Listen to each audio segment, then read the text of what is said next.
Right. I'll get started by my name. My name is Ngabuto Mpofu, also known as ButhoTheWarrior. Um, it's pretty self-explanatory. It's not me being gassing myself up. But then, yeah, I'm commissioned to work for Ignite Theatre, and my role is as a public relations officer. And I DJ, and I write some drama. Uh, yeah, and I consume art. That's what I do. I consume art. So yeah, and then Maya, you can go. You can come through. I'll ask everyone else to turn off their microphones, except for Shirley and Susie and Maya, if that's grand. Thank you. Hi, I'm Maya. I'm not very interesting. I study diagnostic imaging at GCU. I love all things drama. I'm dramatic by nature. I've been at Ignite for 7 years now. So I'm really happy to be here. So thanks, Butho, for inviting me to this party. Yeah, and I'm so glad it's loads of ladies and you're just the guy. We are definitely going to smother you. Yes, I'm ready. Yeah. That's me. Thank you, Maya. And who wants to go next between Shirley and Susie? I'm looking at Susie like, you better do this. I was gonna say, you've been doing some talking, you're ready. This girl is savage for no reason. Imagine at this 9 o'clock at night time. Yes. I'm Shirley, the louder half of Black Scot Pod. I don't really know. Like, I'm quite boring aside from doing the podcast. I think I really claim to that. What do you do? I podcast. But yeah, thank you so much for having us on. Can't wait. And I am Susie, the other half of Black Scot Pod. Let's say the sarcastic half, maybe. Yeah, so I guess primarily, like, I just like creating stuff, much like yourself, Vito. Like, it's kind of like, you know, consuming a lot of creative things, and at this point now trying to figure out like a way to get it all out and channel it all back out. Still on a bit of a journey with that, so watch this space. Yes, we'll watch the space. Why not? Yeah. All right, cool. So like basically today we're gonna deconstruct two topics. The first one is how it's like being Black in Scotland. And then we're gonna swiftly move on to how Scotland reacted to the Black Lives Matter movement. And I don't know for everyone else, but then for me, being Black in Scotland is like, I came to this country already when I was like an adult, so I was like 18. So, but then coming here was like the first time I really realized that, oh, I'm actually Black, like blackady to the Black. It was like, okay, thank you. But then before, I didn't really realize that you knew that there was racism, but then like till I got to Scotland, that's when I was like, oh yeah, there is a difference between Black and white. So yeah, like that's been my experience of being Black in Scotland, in a very closed bracket. How is everyone else's time been like in Scotland? I don't know if everyone was born here or you came here after you were born. Yeah. I'd like to know that actually. I came here when I was 7 years old. 7. Oh. Yeah. But I totally get what you're saying. But like in South Africa, there was racism. Obviously, we can never say that there was not racism. Yeah. But like the type that I sort of faced when I got here was different. Like it was, dare I say, intelligent racism? They got you on levels that you didn't even know existed. Like, this is some, like, top-level stuff. There's a comedian in South Africa that says that, like, they struggle with some top-level racism. And that is what we found when we came here. But to be honest with you, like, the first couple of years, deaths were, like, major struggle, huge struggle, and trying to, like, fit in and trying to figure out where you belong in this non-Black world. Yes. But I feel like now that I've grown up, I've come into myself, I've met like obviously Black people in the community and whatnot. Yes. It's more smooth sailing now, because at least now I know where I stand and know what I do. You know, there's certain positions that you don't put yourself in. Don't do that, you're Black. You know, and then you just keep life moving as long as you have like your lanes and you know what it is. I personally just feel like I'm smooth sailing as long as I know my lane. Yeah. Wow. What a time. Imagine. Yeah, but then yeah, it's really sad that we're getting into this nature of just smooth sailing as Black people, whereas in like that's already a problem. We shouldn't be smooth sailing. We should be in a space where we're comfortable. We should be in a space where everyone is free to be themselves, but just not just free sailing. And yeah, that's just like a sad one. But yeah, here we are. 2020. The mark of like a good one, like as a society, we'll know that, you know, these things are so much better and we're on a good path when you're just allowed to be mediocre. Oh yes. Oh yes. Where is the lie? Where is the lie? Mediocre, like, you know, you don't want to be doing things like, you know, being the first Black anything in 2020s. Like, why am I the first Black anything? Like, what's going on? I know what happened in all those years. Like, I thought we were doing the progress thing, and then it turns out we are like moving backwards. Yeah. That's when that there's like a little bit of hype to the demonstrations and all that, because it's just like, yeah, where do you draw the line? Where do you draw the line? And for myself, oh my God, I've forgotten there for a second. Where was I born? Yeah, so I was born in Zambia and I lived there until I was 8, I think. And then we moved to Botswana and my mom got a job here, but I think she got 2 job offers. One was Scotland, like Edinburgh, Scotland, and the other one was somewhere in Australia. And she chose Scotland. Oi, oi. I think about it now. Could have been in Australia. But yeah, so I think kind of like yourselves, when I came to Scotland is when I started experiencing sort of covert racism, the one that makes you really think, like you actually have to be like, I know something wrong has happened, but I can't quite put my finger on it. And it's harder to describe, but you know something has happened. Is when I started experiencing that one. And I mean, I've had like overt racism, and people just blatantly saying things, but it's the stuff that either they don't recognize or they recognize, but they want you to know in such a subtle way that is, for me, like the things that have like hurt me the most. Yeah. Oh my God. I totally agree on all counts. I think I came here like around 13, 14. And for the first time, like Butho said, I was reintroduced to myself. I knew I was Black, but I didn't know I was black, you know? Yeah. So it was like, oh, wait a minute. Yeah. I'm actually Black. Nice to meet me. And all the things that came after, and trying to strive, survive, and thrive in a new world, because this was so uncharted territory. And yeah, it's like it's an everyday struggle. It feels like we are making progress, but are we though? Are we really? Yeah. It is the question. Forwards, like 3 steps back sometimes, doesn't it? Yeah, Definitely. absolutely.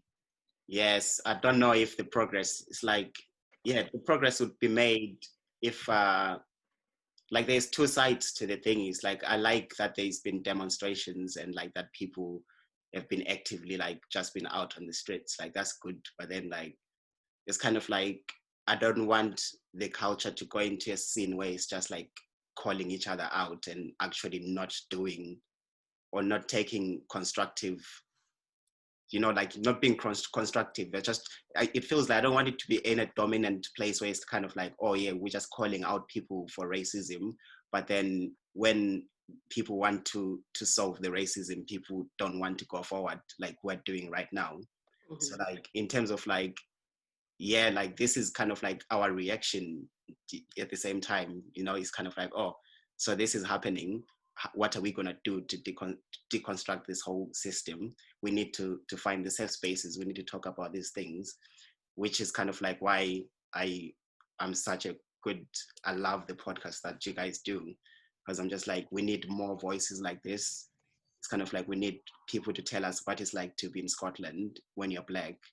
And it's actually nice that it's different geographical parts, or even of Africa, like Zambia and South Africa, very close together, but then very different culturally. Even like the racism that affected Zambia is very different to the racism that affected South Africa and Zimbabwe. Like, already then that's the question to be like, what's the difference between those things? It's like, what did the South Africans do differently that Zimbabweans didn't do? And then what did Zambians do differently that South Africans didn't do? You know, there's quite a lot of psychological things to consider there. Yeah, like everybody's taken sort of different journeys, and now that we're in Scotland, it's like, how do we come together and sort of put out our learnings, and how do we make it like so that we don't have to continue perpetuating the same cycle as ourselves, but also how do we, like, I hate saying like, how do we bring on board, you know, other people to make it better, because actually they should proactively be trying to make the world more anti-racist, but like from our end, what can we do to make it easier for the people that are coming into Scotland? Oh, absolutely. Can I just commend the both of you for like being the Black Scot Pod? I go on Spotify looking for something Scottish because everything seems to be English. Yeah. I mean, no offense to the English, but you know, I'm like, where is my people? Yes. Right? I'm like, there is no one that I can really relate to. They are really so over there and I'm so over here. And then I hear your voices and I'm like, oh my God, I've arrived. Yeah. It is, I know it's Edinburgh and we're in Glasgow and it's different, but it is so homely to hear Scottish voices, Black Scottish voices to be exact.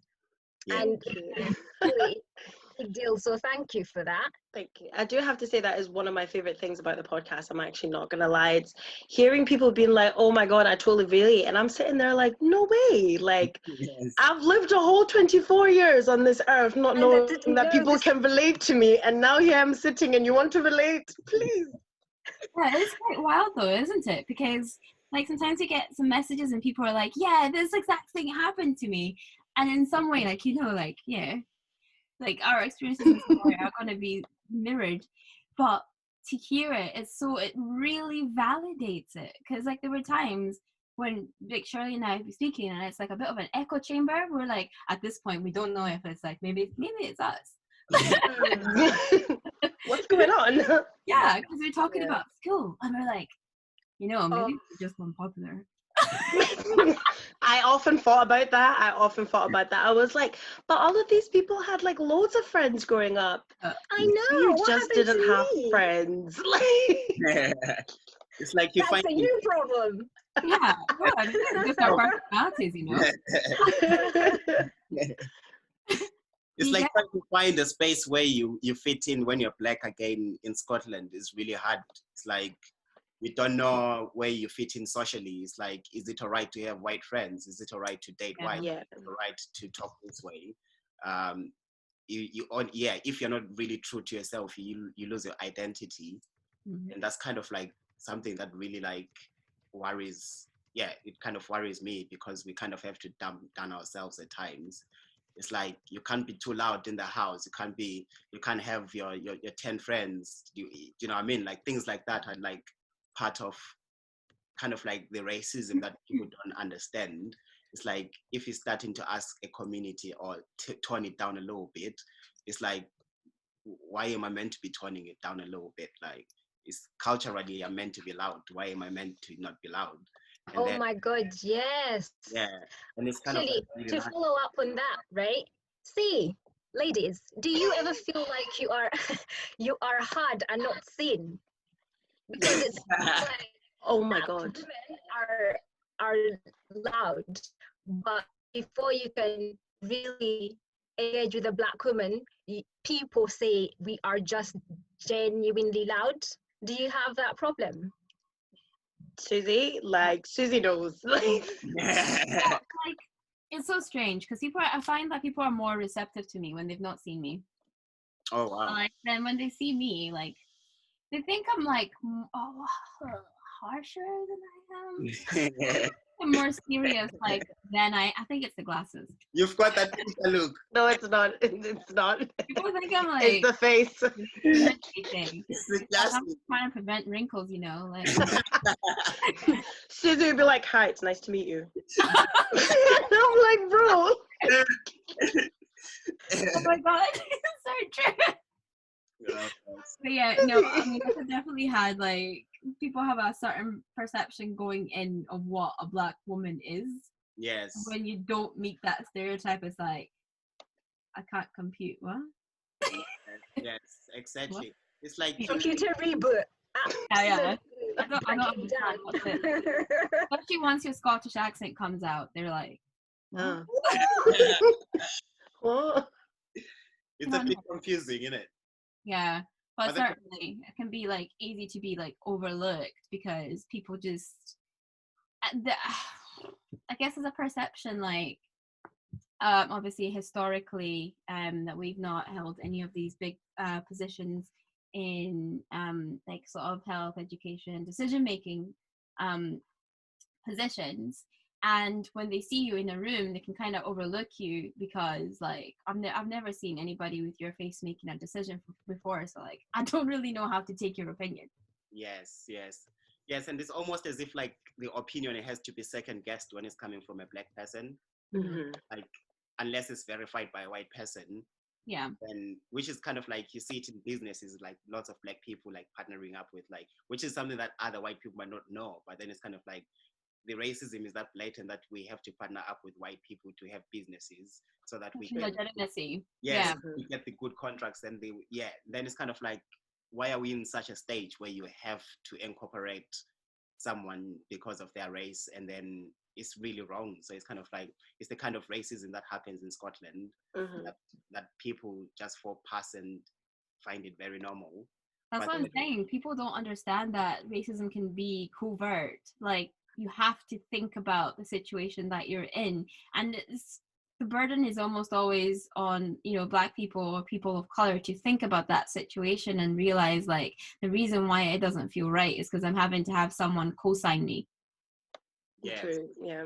Yes. And I don't know about you guys, but I always feel like in any situation, like in the workplace or even like uni, like if you're put in like a place like in a leadership role, and let's say you were leading people, I always feel like people are just always doubting and like, are you sure you want to do that? Or like, are you sure this is the situation? Or by the way, it says ABC. Like, I am perfectly aware of everything, the same way as you are. We have the same size brains. Like, yes. What's the sitch? But then this is why I think it seems like we then turn out to be a bit confident, and then it's intimidating. Yeah. Kind of like, I have to be like this for you to Yeah. listen to me. If I come to you reluctantly, you're not going to listen to me, but then I have to almost amplify what I can do to you for you to verify that, oh, okay, it's all right, you can have a podcast or you can do this. But then it's kind of like really nice that there's like people, like, I feel like lockdown and like the Black Lives Matter movement kind of like really showed me how many Black people are in Scotland. And for me, it was kind of like, I remember like going down like town, like that week, I was literally like going on long walks, and I would pass down in George Square, and then I'll just see groups of people just hanging around. And then the day of the protest came through, and then it was like the whole field was Black people and white people, and I was just like, whoa, this is amazing. Like, and then like just the talks after that, and then like the connections people were making after that, that whole reaction just kind of like amplified. Well, I would talk from like the creative side of Fuse. It's kind of like it amplified a lot of people to just start like working together and like collaborating. It's like, it's lockdown, but then people were just finding ways. And then it was kind of like, I loved that reaction coming from Scotland. And then I don't know how you guys found it, like with your other work connections. I almost cried. I'm not gonna lie. I cried. Yes. Yeah, because like I was really worried about going to the protests because like I've not really completed the whole like becoming a citizen thing. I unfortunately let my mother and my dad dictate that one. They were like, "Oh no, we're gonna go back." Yes. 17 years later. Biggest lie ever told to every African child in the UK. Oh, yes. Wow.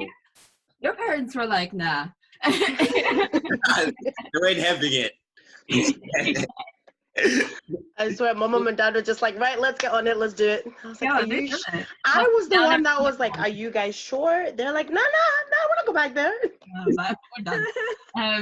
Like, I mean, for myself, it was, yeah, so my parents didn't sort of complete the whole citizenship thing, but now they've come around to doing it, the benefits, and I guess now we are definitely like Black and Scottish, so we're Zambian and we're Scottish. That identity is definitely solidified.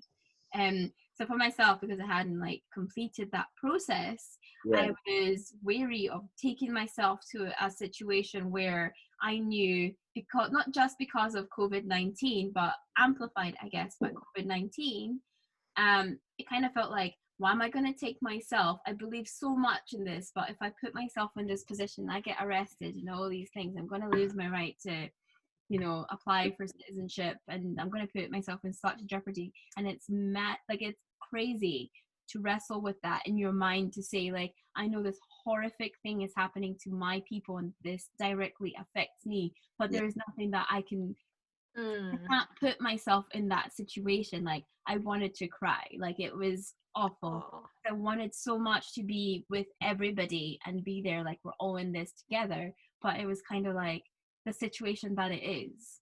What am I gonna do? But I'm glad that I have a supportive partner who was like, we'll drive through, like I don't want to put you in a situation that's really good. So I think it's really important to sort of have like sort of allies that are willing to kind of take you to where you need to be and are conscious of the things that you're going through as well, and are like, we'll do this together kind of situation. But when I got there, like I was so emotional. And you could see all the other people that either you know, maybe wanted to stay safe because of COVID, or maybe had a similar situation to me, and they'd all made like the signs and stuff, and we're driving through Holyrood Park, and it was the most emotional sense of validation I have ever had in my life about everything that I had experienced up till that point. I saw everybody out there, and like my eyes, I was like, all the stuff I went through, and look at all these people that are here and they're loud and they're proud and we're making ourselves known. Like it was, I'm gonna take that like memory to my grave, man. Like as soon as that British passport is in, you'll see me at all the protests. So. I'm leading this. I'm giving the speech today. I suppose maybe like, you know, like it's actually mad, Susie, that you say, you talk about the passport and visa situation. Probably some other people don't know that there's this situation actually where when you're like, especially like from Southern Africa or like that type of place, it's like you have to come here and then you have to apply and then you have to wait for some years, you know, and then I don't know how that affected you, but then I'm going to go off rail. But then coming from my experience, whenever like I'm dating someone and they've got their papers and they've got like a visa to travel around, or even if it's just friends, it's kind of like they forget that you've got that hurdle to be like, oh, I need to apply for a visa first before. I've got a 3-month lead. Come on. It's kind of like, I need that 3 months on the weekend. It's like we can't just jump to Birmingham and Bermuda after like the weekend. It's like it's not happening. Like, I'm actually not gonna lie, I am the worst person for that. Like I am constantly like, okay, right, Amsterdam, and then my friends like, Shirley, let's think about it. How much I have to book ahead of time? The places you can go on that SA passport and that Zambian passport and that Zimbabwe passport. Listen, Singapore is looking at me. Yes. I'm gonna put that purple passport to the side and bring that green one out like, yo, Singapore, what up? Exactly. It's like that passport's got some power to it. Hey, it has better powers for what it's looking like actually now, because Don't know what Paris gonna have afterwards. Yeah. Oh my God. Yes, absolutely. I was thinking about that. Thinking moving forward, hopefully Scotland is still Scotland in Europe. And we don't. I was listening to your podcast when you were talking about the Brexit, and I was like, oh, come through, ladies, come I through. don't remember what I said. I don't remember either, to be honest. See these podcasts? It was, Pod. it, We see so it much. was, I think, 2019 you done the Brexit thing, I think. Wow. I don't know. Okay, so like the I first think- 2 episodes, yeah. Yes, There was quite a lot of benefit Yeah. involved in those. Yeah, but it was real deep, and I'm thinking, you better work, girls. Yeah, tell it. How was it for you guys the day after the referendum? Because I don't know if I said it in the pod. I really need to listen back, but it was just kind of like the awkwardest day in Britain is the best way I could describe it. It was like no one could make eye contact. Do you know what? For me, I was actually in Kenya on holiday watching the referendum, and there was like a split second of me was like, I could really stay here. Yes. I looked around where I was, and I looked at the people, and I looked at the food, and I looked at the sun. I was like, why am I going back to this? Like, why would I put myself in this situation where all the, and I thought to myself, I was like, this isn't happening. It's not going to happen. You know, when you go into that mentality where you just know for a fact it's not going to happen. Happen, yeah. It happened. Yep. I didn't know what to do. I remember I was working in a shoe shop at the time, and it was like a cowboy western. It was just like you could see company. And I remember, you know, when people make those like that awkward, stilted conversation, like, "Oh, the weather's nice. Yeah, that shoe looks nice on you, and buy it." Kind of situation. It was like nobody could do small talk without being like, "So, this referendum," and then like nobody was willing to put their opinion forward and say what they had voted or what outcome they were looking for. So it was just, like I say, it was just the awkwardest day In Britain. like in Britain, because nobody was willing to put up their opinion or express what they had hoped for or not hoped for. Yeah. It was so bad. We just need one person to be like, yep, so it's happened. Oh, actually, And can a lot I? of neutral statements. So many Can I even ask you a question? I mean, it will be off topic, but do you feel like with or without the referendum, you feel more empowered and more, what's the word? Descriptive as Black and Scottish rather than just Black and British? Ooh. I'm Black and Scottish. I like it's a bit mad to say it. Yeah. But I really do identify strongly as Scottish. Like, don't fight me. Like, I don't know what's wrong though. Like, but then I don't know why that's the case, because like, yeah, I've lived in England and in Scotland. But then if anyone asks me, I'm like, yeah, Scotland. I'm like, like, I don't even think twice. Even my sister's like, Absolutely. yeah, I hear that. I know it's like Scotland best. I don't know why though. Like, we're so biased. yeah. Oh, It's I like- actually don't think so. Do you? So, see, for example, like amazing people that you've had on your podcast, for example, Tomiwa, right? I think she's a fantastic human being. She's a fantastic Black You're so Scottish. gentle. Yeah. Oh. And you don't, I don't feel like that is celebrated enough in comparison to Black, British, Mhm. English people. yeah. People like Eunice and the amount of things that she's done, the activism she's gone ahead and tried to decolonize the syllabus. That's a big deal, but it's not like, it's here in Scotland, it's good, but it's not as celebrated as mainly Black and British, if that makes sense. Do you feel that way, that Scotland is overlooked for Yes. lack of Black people to show up for us? I think things can be incredibly London-centric. I think Yeah, it's like there's lots of things are like in London. Yeah, there's a True. defaulting when we talk about the Black British experience to default to London. And I can see why. I mean, like, they create so much for the culture and they produce so much. I mean, obviously not enough, but Yeah. it's like it overpowers the other different voices. And not just in Scotland, I mean Wales, Northern Ireland, all of that stuff. So, I mean, like, I completely agree. I think we are we are overlooked. And it's kind of like people need to cast their gaze a little bit further afield and sort of say, well, like when we talk about like presenters, like can we off the top of our minds, like who's is a Black and Scottish presenter?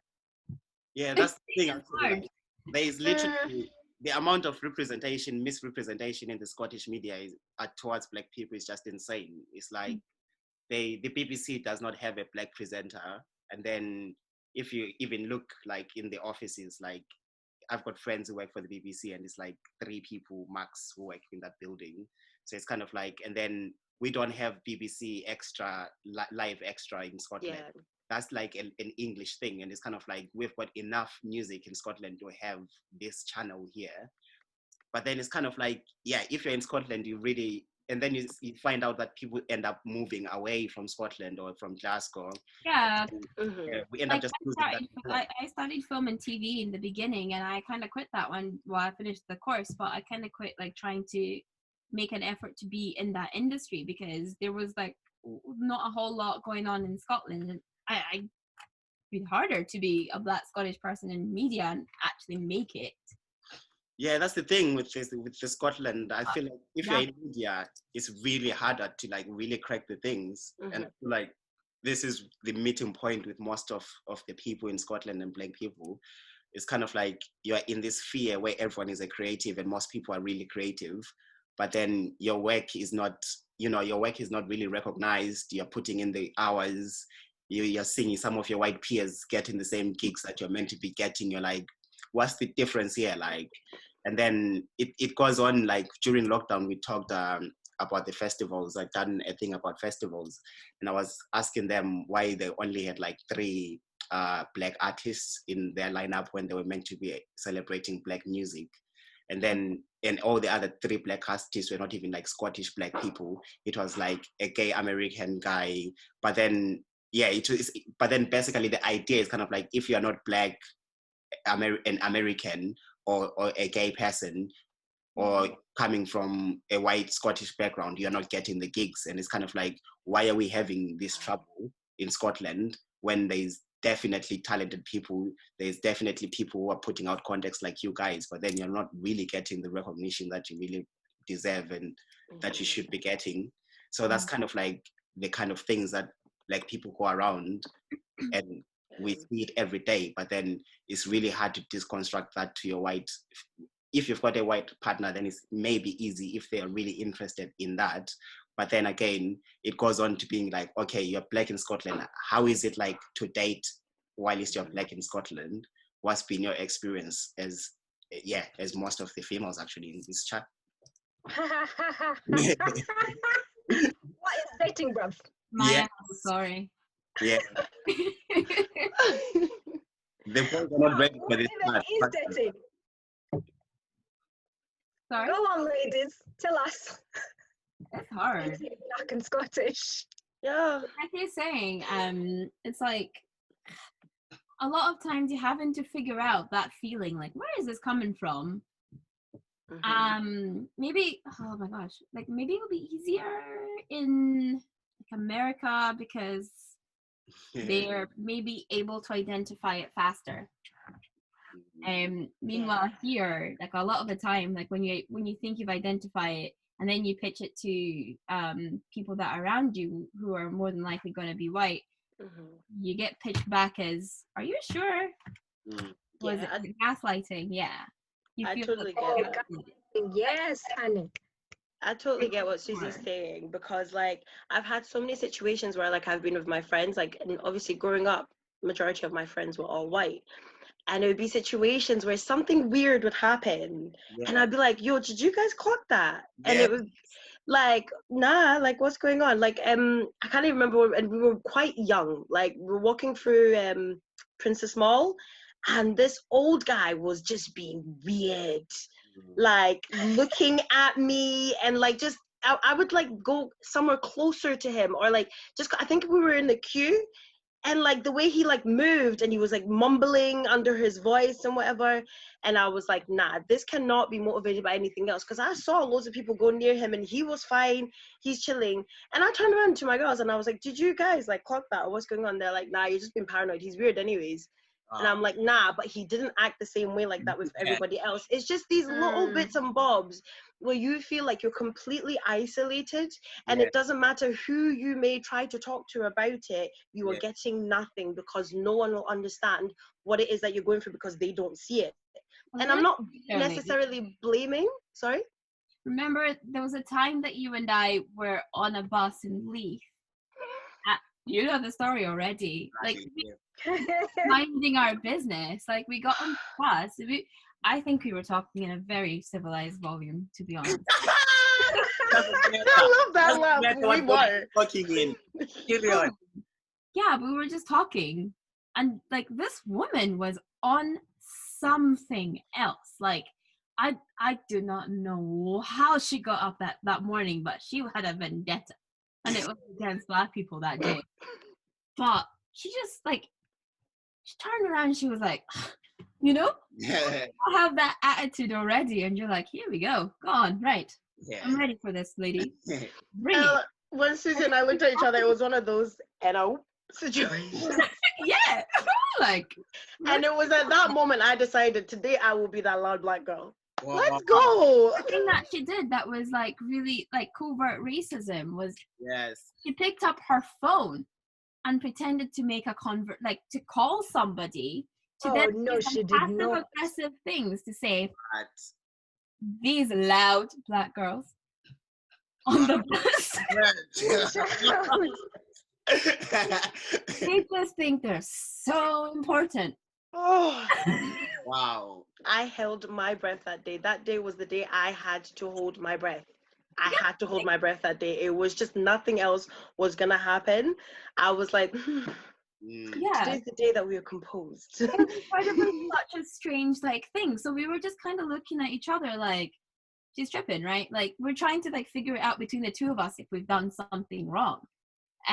But we're both kind of instinctively nah, we've had so many conversations on a bus in the middle of summer when other people are on their phones and they're talking. This is pre-COVID, you're allowed to speak, you know. You can do anything that you want. But we've had so many of those situations. Like, Susie and I used to meet up for lunches at our local Spoons, just in Musselburgh. It's a very, very, very, very small town. And extremely small town. And we grew up in this town. We have been here since we were the age of 8. So don't act like you've never seen us before. Yeah. So we walk into Spoons this very fine, lovely Saturday morning. And it was, I don't know what it is, but when you walk into Spoons, the atmosphere is buzzing. It's everywhere.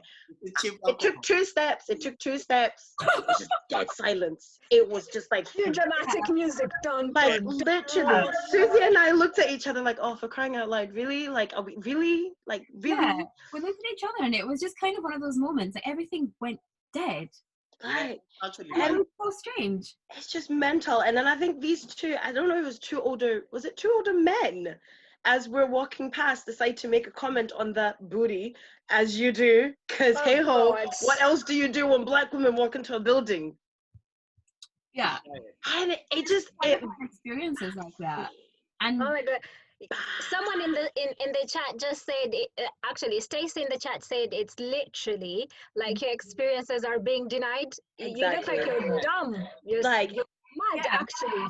Because we can say all of these things, but when we relay them to sometimes we relay them to a white person and we're saying this XYZ happened, they're like, yeah, but maybe the music just went down. I mean, or oh yeah, you have a nice bum anyway. Besides the point, my G. We weren't talking too loud on the bus. But what I'll say about that story is that actually that lady hounded us all the way from the bottom of Leith Walk, all the way right into Leith, got off the bus. What did she do? Pretend we were following her. We're I won't swear, but I was literally we're literally going in that direction. You got off the bus and made yourself a victim to come and follow us to pretend we're following you. Wow. Oh, are you out of your minds? But then the other mad one, I don't know if you ever experience it when you go on a night out and then it's time to go and get the taxi. Oh. Yeah. If you don't have a white friend, you're walking. The truth behind that is so real. I've been there. I'm honestly, finish a gig and the taxi men, 10 of them are just like, nah, not a black man today. Oh They're my just like, God. I'll give you money. I know.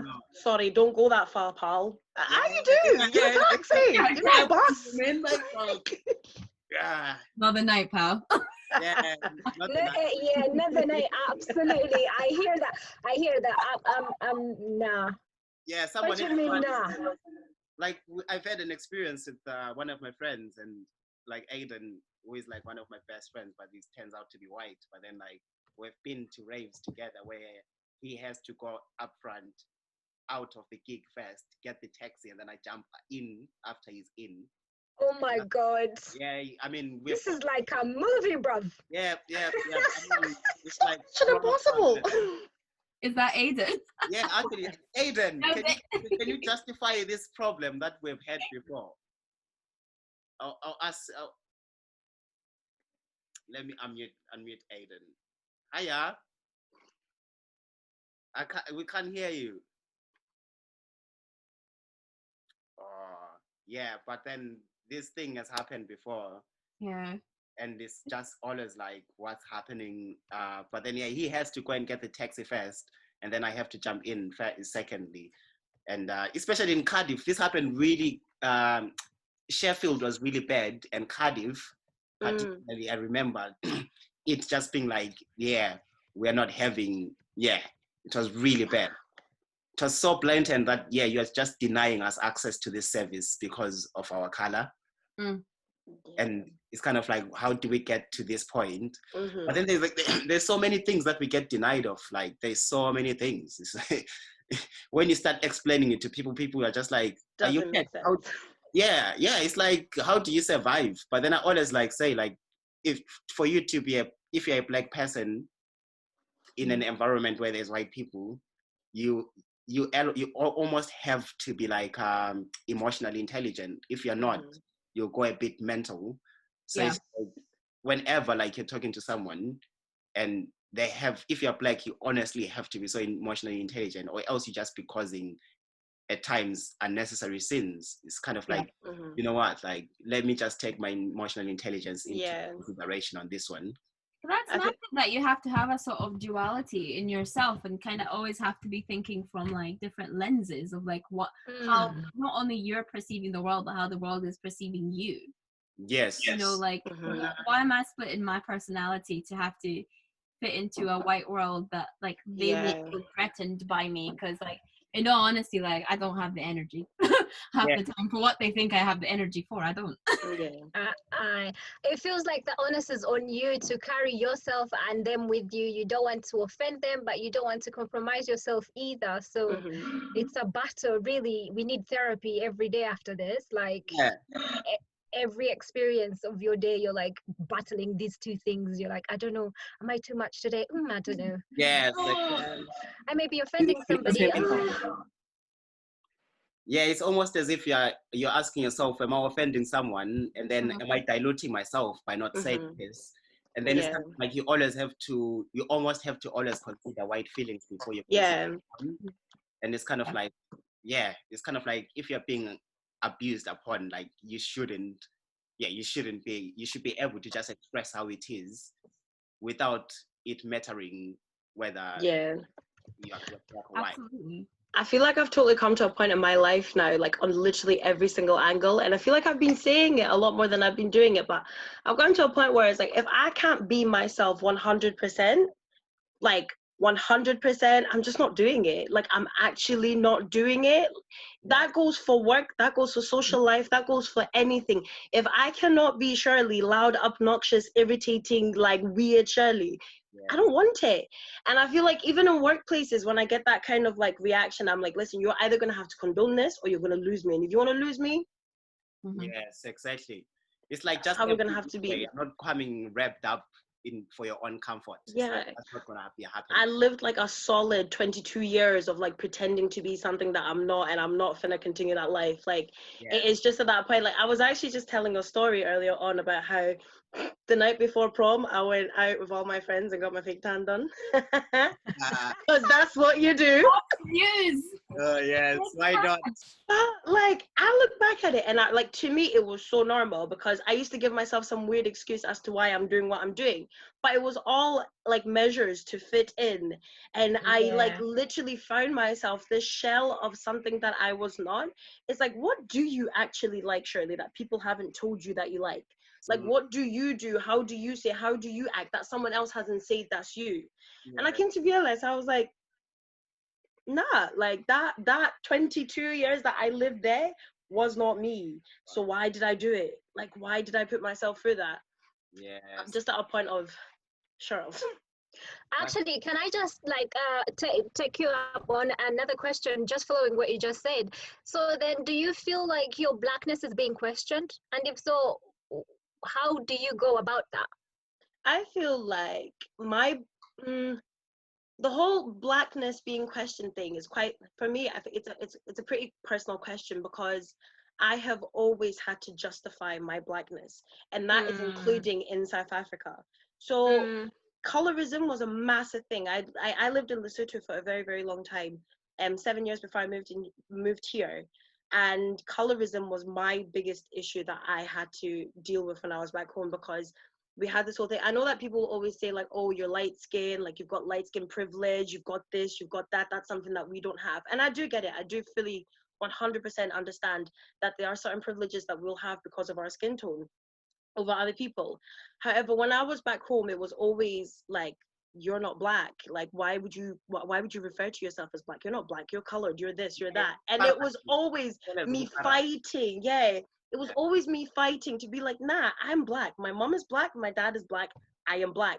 Don't at me with this energy, I am black. And when I moved here to the UK, it was all of a sudden, why are you so black? So I was like, okay, fine, right? Now I'm gonna try to be a little bit more black. And then it was like, no, wait, you're being a little bit too black now. Let's revert you. Come back to us.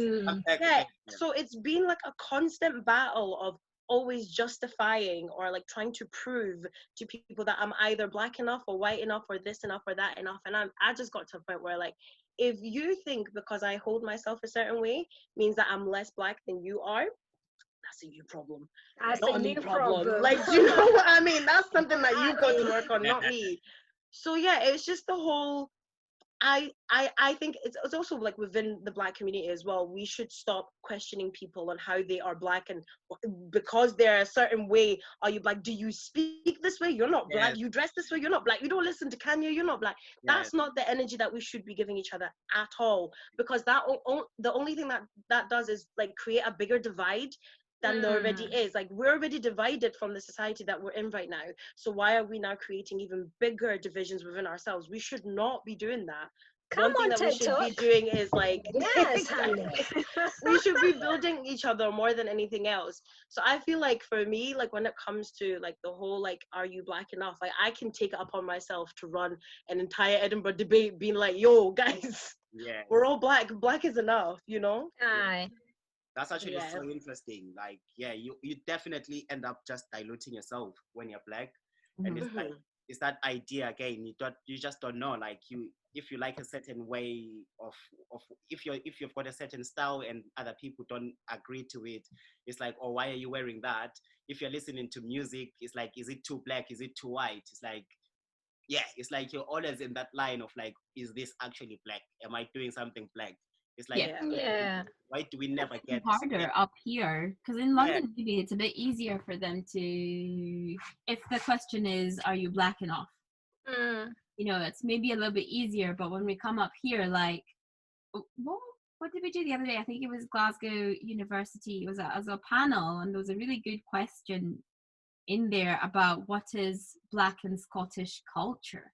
It really threw me, actually, because I really had to think about that one. Like, can we immediately quantify what it means to be Black and Scottish in a cultural sense? Because when we think about Black and British, and we're thinking about like London-centric, they have their own music, culture, and all that stuff. But it's so like readily available for them. So like when we think about ourselves, like being Black and Scottish, what do we go to next? And when somebody's saying to us, you're not black enough, or you're too black, or whatever, it's like, it's maybe even harder for us to be like, I don't know, you know? That's true. I feel like what's his name? Stuart Chasimire. His documentary did really a good job to bring out all the Black Scottish people. Oh yeah. And how you could, like, how young people could identify themselves in this like palette of Black people. Some that we knew, some that we didn't know that were Black and Scottish. So maybe that's a good start. And hopefully it will catapult us to somewhere better. Hopefully. Yeah, I mean, people to start considering like a variety of voices. Like when you talk about the Black British experience, like it doesn't always have to be London. Absolutely. But then I suppose like this is where like it's very important that we're starting these conversations. It's like they sound and they seem very small, but then it's kind of like because we have not seen the context coming out, we need to put it out. Then there's no excuse. But then it's like, yeah, we need the podcast, we need the drama series, we need the lawyers, we need the police, we need the teachers, we need we need everything to be equal, because people are just, it's not that people are not putting out the context is just not being exposed to the white population. Yeah, but no, also the other thing, like, you know how Emily Sandé is Scottish, right? Yeah. And for the longest time I knew she was Scottish. But it's not a thing that you can't ask me that, is Emily Sandé Scottish? And I say yes, because how do I even know if she remembers that she's Scottish? Yeah, Yo, actually, that is she's Black, innit? She's you just identify as Black. Yeah. Exactly, like, because it's hard. And I know like some other 3 musicians who are Black and Scottish, but you wouldn't know. Yeah. And I'm thinking, yeah, we do really have a lot of work to do for us to actually. It's like an image acceptance problem within like mainstream media. Like this is my question to everyone. As in, are people afraid to say something and Scottish, like to make it more broad? Like, are they afraid to big up Scotland? Like, what's wrong with saying Scotland or Wales or Northern Ireland? Northern Ireland, the pinnacle of great Britishness, or something coming out of Britain that is amazing and worthy of putting out to the world, must it always be from England?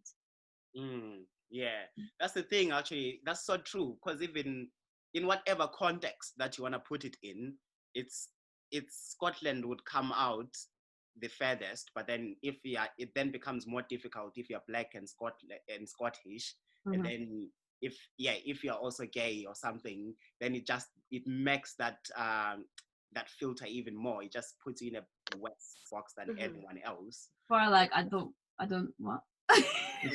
Yeah. I totally get where you're coming from. Not checking for it at all. Exactly. Yeah. I feel like it's as well. Oh, sorry, I'll let you continue. No, you go ahead. Oh, I was just about to say, I feel like as well, when someone from England says like, oh, like I'm Black and British, people almost like immediately assume that that person was born in England or like whatever in Britain, and that they just happen to be Black. Whereas when you say I'm Black and Scottish, they're like, yeah, but really, like let's discuss it. Yeah. And I'm like, I could be, for all you know, I could literally be born here, not know like anything to do with my home country, not know anything to do like in regards to language, and you're out here trying to dig deep, like figure out where it is that I'm from. But oh my God, yes. People just let it slide so much when like they're talking about British people. Like I know they still have the whole like, oh, but where are you really from situation. But I just feel like it's just so much more looked into in Scotland. Like, no, but seriously, like where actually. The best response that I've done when it comes to someone asking me where you're from is whenever like I'm in a social environment, if someone white approaches me, I ask them first where they're from, and then they give me. I like that one. I'm like, yeah, but then where are you from? You're from. I love it. I love it. And then you turn it back to their head. They're just like, oh, I see. So this is where the problem is. I'm like, exactly. That's where the problem is. Stop assuming that I'm not Scottish, or because they're gonna meet someone who is actually Black and Scottish, and then it's gonna be a bit embarrassing. Yeah. That just reminds me. I was watching Cowell. You know the amazing I May Destroy You. There's a different show she done, right? Yeah. And in the show, there's a white guy who is asking her, so where are you from? And she's like, well, I'm British. And then he asks again, yeah, but where are you really from? Her answer was amazing. Originally, I'm from Loving Parents. I was like, yes, come on. I love it. I wonder, I'm using that originally from Loving Parents. Yes. That's where. What about you? Not from that many Loving Parents. But yeah, it's like... Because it can just be really like as a hard conversation that I don't think people really understand that you've actually answered that question 100 times actually. By the point this person is asking you, you've answered this question near enough with every single relationship that you've formed with a person. Oh my Had to answer this question, where are you from? That when people really interrogate you, it's like, why are you invalidating who I am and my experience? Yes. And then I think when it comes to that, again, it's kind of like when someone asks you where you're from, or it's kind of like, are you asking this for you to know how to treat me? Amen. Like, I'm just like, if this is the first question you're asking me, is this a question we are asking because then you would know how to treat me? It's kind of like, oh, you would then validate how you want to treat me. It's kind of like someone who you meet and then they're just like, oh, what do you do? And then it's kind of like, that's kind of like a question you ask because you want to know how you want to treat someone. It's like, no, just treat me as a human being. Don't treat me because I'm from Zimbabwe, or don't treat me a certain way. That's a good question for you guys. Like, when you meet someone new, are you tempted to ask them where they're from? I don't think it ever crosses my mind to truly ask someone. I never really. That's the last question. Like, Yeah, I'm like, I don't really. Something has really stuck out and something really intense. Yeah. Like, never like a question that I ever have to say when I meet John Smith, and I must know where John Smith is from. Yeah. I feel like for me personally, it's more for like people from back home. Like if I get like a Southern vibe from you, I will be like, "Yo, are you from South?" Because I need to know there and then. Yes, but yes. If it's something else, like if it's something that's like in a conversation and like, oh, like I go home, that's when I'll bring it up. Not just randomly like being pulled like, oh yeah, I can definitely see a Spanish nose in there. Are you Spanish by any chance? Yes. Like, do you know what I mean? Exactly. Like, we would never make those assumptions about people, and it's incredibly infuriating when people do the same thing for us. Yeah. And have to consistently repeat like your life story to people because they want to know. I think it was one of the episodes that we had, I think, with Lizzie Riongo from like ACSS, and she was saying like a lot of the times people just want to know why you're Black. It's so true. Wow. True. Yes. Like, that's actually the question, is not where are you from. I'm interested in the culture, the heritage, the history. No, why are you Black? Because you always find that they always stop. Like, where are you from? Oh, I'm from South Africa. If you don't give the answer, no follow-up question. Yeah. The other thing that always follows up that question is kind of like, once you say maybe you're from South Africa or any kind of part of Africa, it always has to be followed up by some poverty story that they expect. It's kind it's kind of like, you can't be Black and come from a private school from Africa. You can't be Black and it not doesn't meet the requirements of my narrative right now. No, like I remember my favorite question of all time back in primary school. Favorite question of all time. One of these girls, like she pulled up a chair. You know, like how primary school girls like have this Mrs. vibe about them. Pulls up a chair, parks up beside me, looking like as if she's someone's auntie. Yeah. So Shirley, did you come here on a banana boat? Huh? I was like, actually that day, that was the day I knew I'm smart. I was like, Shirley, you're smart. I turned around to her. I was like, so you go on holiday, right, with your parents, yeah? And she's like, yeah, we go to Tenerife like all the time. I'm like, so how much do you think your mom spends on those flights to go to Tenerife? Mm-hmm. And she's like, we spend so much money on our holidays, because she was one of those like always spoke about holidays, bathtub this, that, this. And I was like, so listen, if it takes you that much money to fly to Tenerife, how much money do you think it takes to fly from Africa to here? Like the distance of Africa to here. How long do you think that takes you? She's like, yeah, but like, you know that thing that like you guys come here for free. Like, I was just baffed. I was like in primary and you're out here asking me about banana boats. Yeah. I didn't even know what a banana boat was until that day. I went home. I was like, Mom, what's a banana boat? I don't know, actually. I have to look that up. Guys, we have a question. The question is, what does it mean to you to identify as Black and Scottish? I think it's like, for me, it's acknowledging the things that have made me who I am.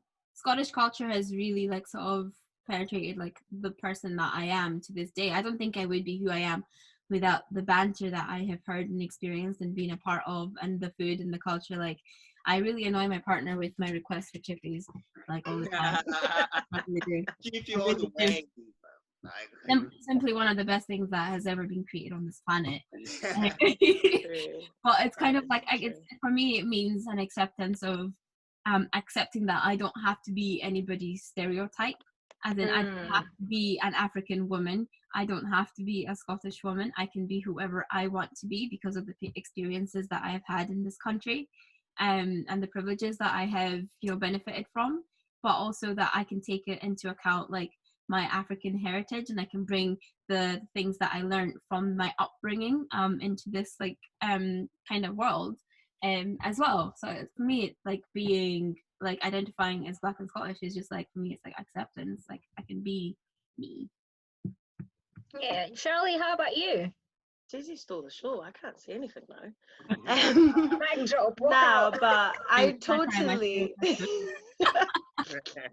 I totally agree with what Susie's saying. I think for me it is, just maintaining that sense. It makes me feel special, to be honest with you, because you kind of have two identities. It's kind of cool. Like, you've got that part of you from like home, like when you see people from like South, you can switch like this and all of a sudden it's just SA vibes. It's like, Weezy's doing us. And then within seconds, you can switch back to, yeah, you're right, yeah? Like, you're good. Absolutely, yes. That's what it is. For me, it's just the versatility and just being whatever and whoever you can. Like, the whole identity thing that Susie said, I can, like, she hit that on the head on the nail on the head. One of the two. It's one of the two. That's difficult.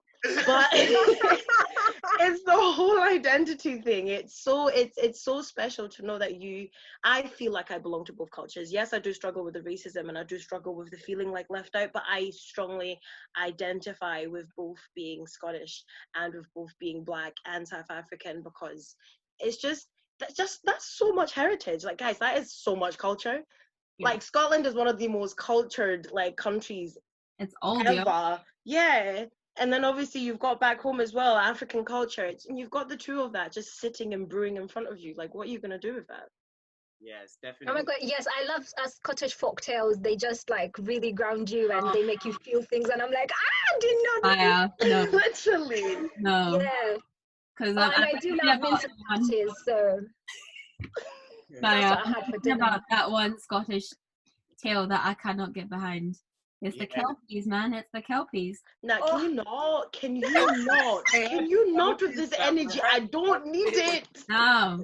That scares me. No, both in African cultures and in the Scottish culture. In the Scottish culture. That link between Kelpies, and I don't know what you called it in your culture, Shirley, but the mermaids, man. Nah. I don't want to talk about mermaids and seahorses. Bin that exact legend can go. I don't need it.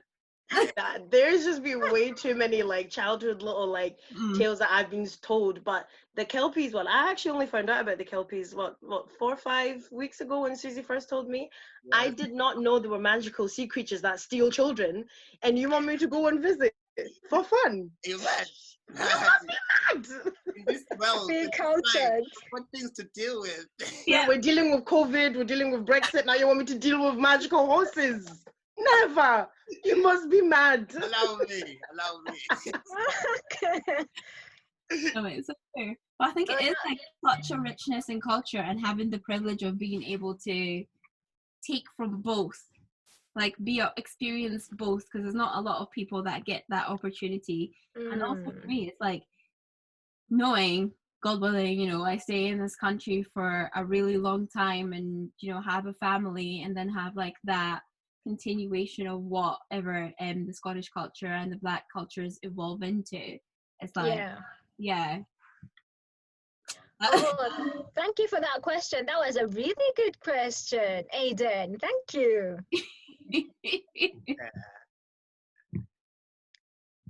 Oh, actually, no, go, Butho, go fast. I was just going to ask if people, we've got like 15 minutes left, so we can, if anyone has got other questions, then we can rumble through them. I think I noticed Stacey's question earlier, but okay. Stacey asked, do you feel like you have fully stopped performing your Blackness for the benefit and with the consideration of the white gaze at this point, or are you still at that journey? Ooh. I think that was from like back when we were talking about the whole like putting on a facade, yeah, to be. I'm gonna let Susie take this one. Yeah, I'll come on. Yeah. Yes, I think I have stopped. I think the George Floyd stuff has really made it incredibly easier and more accepted for us to be kind of ourselves, because fundamentally, if they don't like you when you're you, they're never gonna like you. Yeah. So there's no point in performing for anybody other than like yourself and your happiness and stuff. But I mean, like, again, it goes back to sort of being privileged to be able to make that choice. Oh, thank you. Thank you, guys. I hope this recording goes on, because that kind of swiped off the recording. It shows that it's recording at the moment, so hopefully. Yeah, I've just pressed record now. Okay.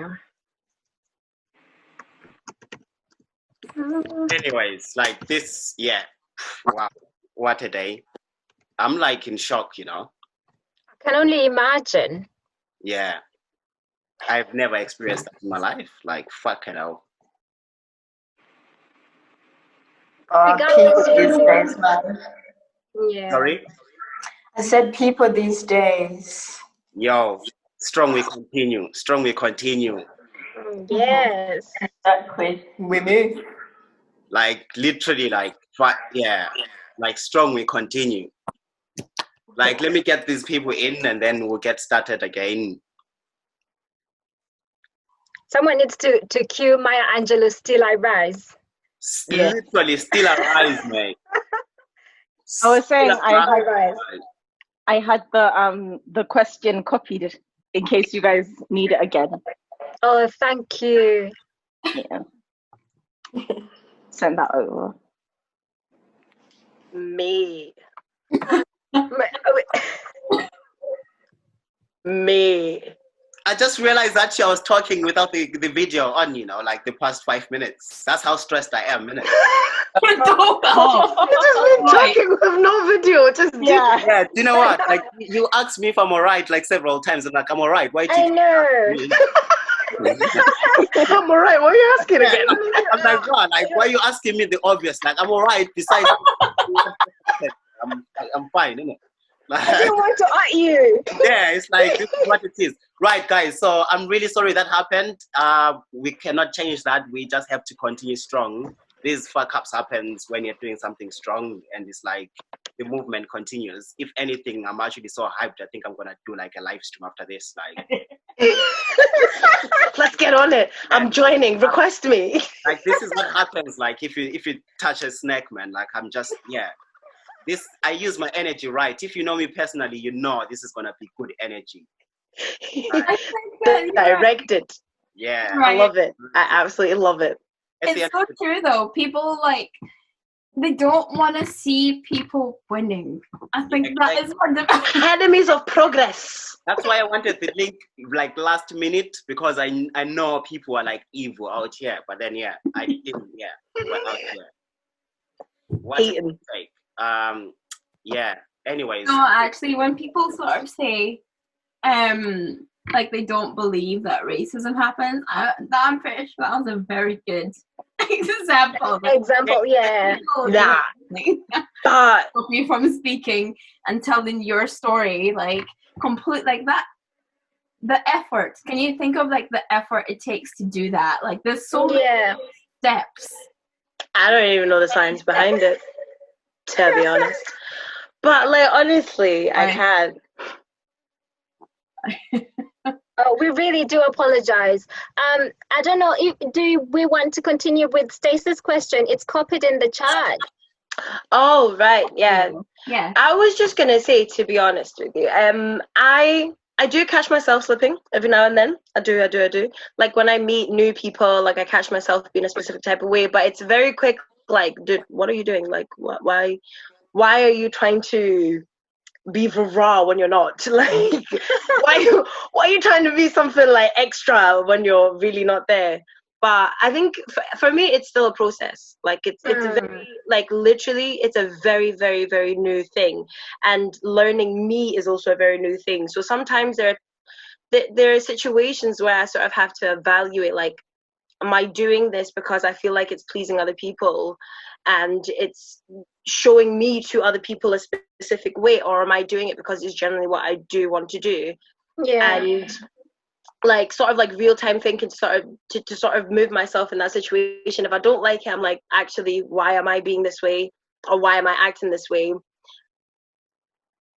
But like I said, it's very much a learning progress, like process. Oh, progress. Process too. Yo, English is not there for me today. Oh, it's understandable. It's nearly 10:30, so. But yeah, it's a painful one. Yeah. Susie, what about you? Yeah, I guess I've sometimes I actually do wonder about this question, because I don't know if it's because I'm getting older and I'm starting to appreciate that actually nobody will like me. Like, some people just won't like you no matter what you do. Or whether it's kind of like because I've kind of had to struggle against like both perceptions for so long that it's actually maybe just easier, or it's the same thing to just be myself in it. So yeah, might as well just continue on being myself. It is, like Shirley said, really hard because you do find yourself defaulting to when you first came here and you want to have friends and you want to be liked, and trying to do all of that kind of stuff and trying to impress people by trying to like the same music as them, which is natural. Obviously, like we all want to be liked, but it's kind of like trying to dampen down your culture and your blackness and all that stuff for the benefit of trying to fit into sort of white society. I think I've definitely made a conscious effort to just start being myself a lot more, whether that means I'm like, you know, displaying my full Ariana Grande love, or whether I am you know, snacking on some biltong at work, like, you know what I mean? It's like, I'm just gonna be myself. I'm gonna go microwave my fish, like whatever. Like,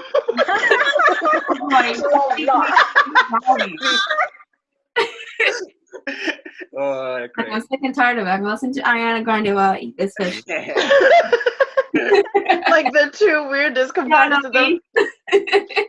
You know, like it's like you don't know me. And I don't know if that's because I'm getting older, or actually no, I think it's a combination of both. Maybe I'm more cognizant of like the world that we're living in, and people are speaking out more and making it more okay to be me.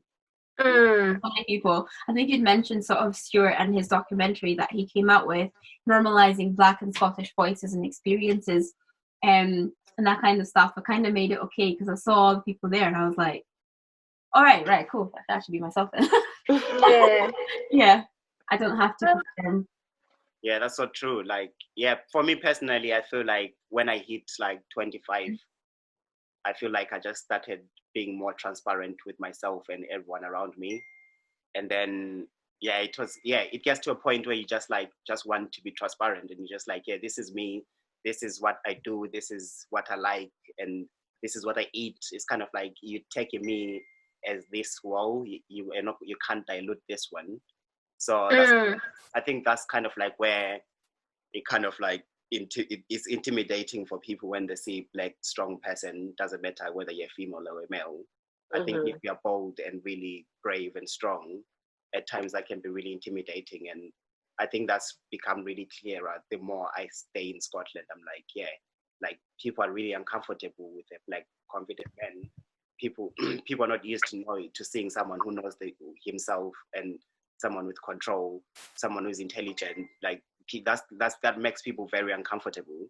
And then like I just wanted to end it with like like I really love what's going on, and it feels like there's progress happening, even though we are getting hugged. I know. Yes, but then like I really appreciate everyone coming through today. It's 4 minutes to end, and we can take one more question, I suppose. Like, why not? I can give you one if you want. Oh yeah, here we go. For it. Depends. Go for it. So from what I can tell from your response to my original question, it sounds like it's the experiences which define what is being Black and Scottish. Correct me if I'm wrong. Does that sound about right? Yeah. I'm getting nods. That looks okay. Yeah. And so, but specifically, the experiences and not the assumptions that people make, because everyone's an individual. Mm. Mm. Absolutely. Do you get what I mean? So like, I think one of my things I struggle with is like, people always feel the need to put people into categories, and then once you're in a category, there's lots of assumptions. But I don't think that has to be the case. I think you can be in your category because you share nice experiences with each other, and that's lots of individuals who share those lovely experiences, instead of people making assumptions on your behavior or how you are, or that sort of thing. It's not a question of it, but more my what I've learned from this conversation. Yeah, I think it also goes to like unconscious bias and stuff. It's incredibly easy to want to put people into categories and stuff because it makes you understand the world that you're viewing it in. Actually, sorry, we're talking about this. It's actually not easy. It's kind of like people are lazy. It's easier for you. That's so true. It's easier for someone to put you into a box and be like, oh yeah, you are this, so you're doing this. If you're doing something stereotypical, then it just leads you into that. So it's kind of like, we have to, it's just people being lazy and just not taking the time to want to know someone individuality. So it's kind of like people want to be in this bracket. It's kind of like, no, take me as an individual and then treat me as an individual. So it's kind of like, but then people don't know themselves, so they find that difficult because they don't know themselves. Yes. I agree with that 100%. Also, I think it's that thing about, I don't know if I'm gonna articulate myself properly. English, right? Stay with me, yeah. That's our first language. Don't hide it. Not my first language. Yes, my first language. You speak 4 languages. Don't be shy. Don't be shy. Let me show up. Hey. See, it's that thing, like you say, being lazy, but also if you've not been fully exposed, there is not too much your mind is going to allow you to adventure to. The mind is very adventurous if you allow it to. However, you need to be exposed to adventure to allow yourself to go there. So on one hand, you're like, oh, maybe I could understand that this is bias and they could learn to be better. On the other hand, some people are just really not adventurous and they'd rather stay with unspiced food than eat something new and enjoy it. Amen. Oh my God, amen. Representation kind of matters for the people that don't know how to be adventurous, or like their default is not to seek adventure out.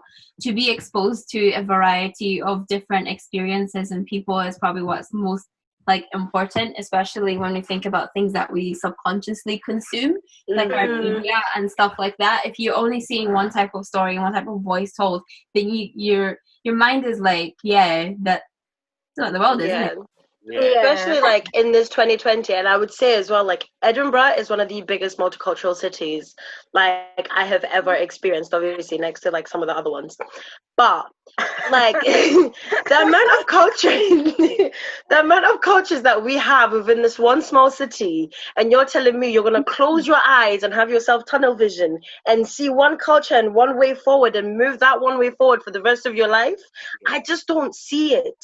Like, honestly, I really don't know how I don't know how people intend on just I can't even make it make sense. Like Fringe, for example, like Edinburgh is so magnificent and it's so wonderful and stuff. And I wish people would sort of embrace.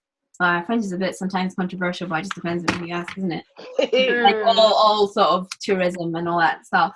Yeah. But like the amount of things that happen during Fringe and the exposure you get to the different cultures, comedians, entertainment, and whatever is something that should be replicated across sort of our media and stuff like that, so that it shouldn't be a big deal. We shouldn't be getting like I said sort of earlier on, like we shouldn't be at a point where somebody is the first Black or the first like Asian or anything on television. These experiences should be normalized, and we should take them as the experiences that we're all going through in this country to kind of come to like a consensus of like where we should be going forward, as opposed to like sort of taking only one narrative of what the British experience is. It's not always going to be like this shared baked beans and toast. Yeah. Love it. Beans and toast. I do love beans on toast. I can't speak badly about beans on toast because that bangs differently sometimes. On whole wheat bread though. Oh, whole wheat with some sweet chili sauce, because you had to add that and some cayenne pepper. Yes. I take it too far. I take it too far. I take it too far. The minute you start talking about food, you know. I'm there. I'll have my potatoes. I'm alright. You can make anything out of potatoes, mate. Like, if there's anything to take out of this culture, it's potatoes. The potato is the greatest vegetable. Actually, we'll take ever. Do you know what? I think that Britain needs an award for what they've done with the potato. Exactly. No, what they've done with the fish, because Controversial. No, it's the fish. It's the chippy. It's the chippy. What that Edinburgh sauce? Like, if anybody from Edinburgh, like, I don't know what, that's the best sauce I've ever tasted in my life. That Edinburgh sauce, what's that? Tell you differently, so you know. Yes. To be honest, I've had a chippy in Glasgow, and I was like, nah, don't go there. Nah, I'm sorry, you just can't compete with the Edinburgh sauce. You can't do it. You can't. Nah. You can't. Tangy, that oh boy. It's the way your lips turn white when you're finished eating the chippy. That's when you know it's been good. You know when your lips are like white because you've had too much vinegar and salt. Yeah. It's like Vaseline. You just expand it. You're just there like, yeah. Let me do my head.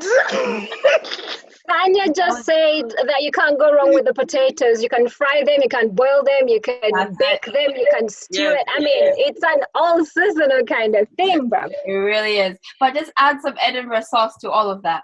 Thank you. Thank you. Just the Edinburgh sauce, that's all I care about. She did mention the Edinburgh sauce. I really ought to try that.